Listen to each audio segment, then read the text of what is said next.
के मशहूर बिजनेसमैन और कायद मिल्लत इकबाल हबीब सेठ साहब के साथ आज हम मौजूदा हालात पर गुफ्तगू करने के लिए बैठे हुए हैं। इनके साथ चंद सवालात हम पूछेंगे जिनका वो उम्मीद है कि वो अपने जवाबात के ज़रिए से मिल्लत की रहनुमाई करेंगे। आज के चैनल पर आप इस्तकबाल है सर। सबसे पहले हमारा सवाल है कि जो मुल्क में लॉकडाउन का पीरियड चल रहा है, इसमें ज़्यादातर मुसलमानों को बदनाम किया जा रहा है, इसकी क्या वजह है सर?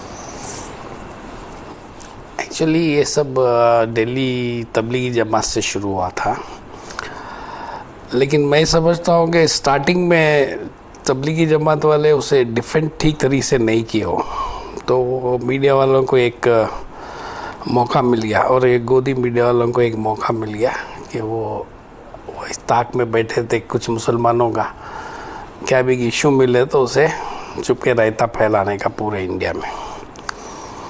तो मैं समझता हूँ कि आज भी जो भी टीवी पे चैनल पे हमारे आदमी आ रहे हैं और इस्लाम का जो डिस्कशन में रिप्रेजेंट कर रहे हैं, वो लगभग या तो they are less knowledgeable people और या तो वो पैसे लेके बिक रहे हो।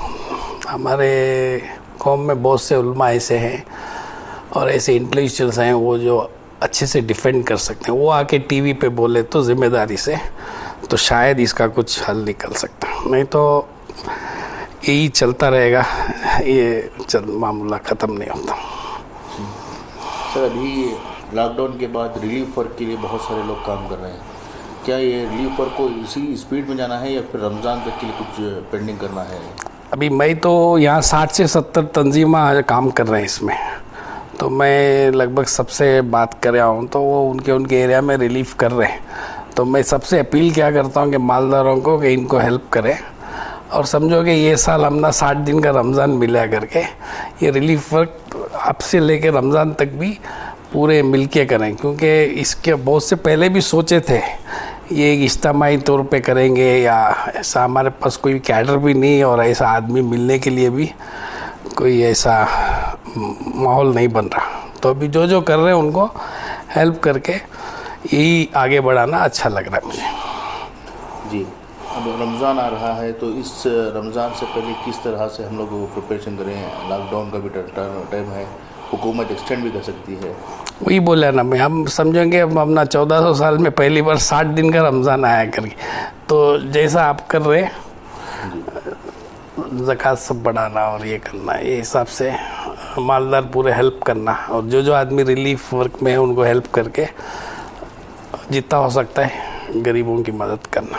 जी, और सबसे ज़्यादा देखा जा रहा है कि रिलीफ के नाम पर सिर्फ फूड पैकेजेस और राशन पैकेजेस दे रहे हैं, इसके अलावा कुछ एडिशनल वर्क के लिए काम नहीं हो रहे, तो आपकी राय में क्या करना चाहिए?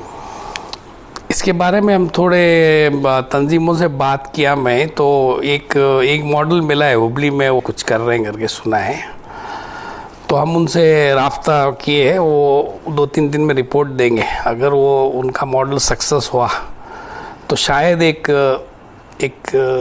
ट्रायल बेसिस पे स्टार्ट करेंगे, अगर सक्सेस हुआ तो फिर उसके पीछे आदमियों को जोड़ के आगे से बढ़ाएंगे इंशाल्लाह। जो मौजूदा हालात हैं, इस मौके पर आप मिल्लत को क्या मैसेज देना चाहेंगे?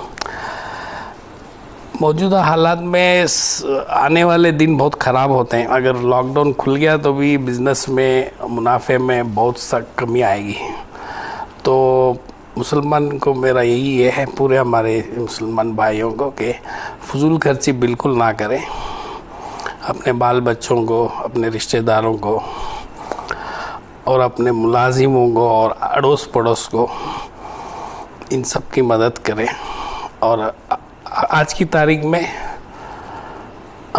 मज़हब मसलक ना देखें, बस इंसानियत को देखें और अपना काम करें।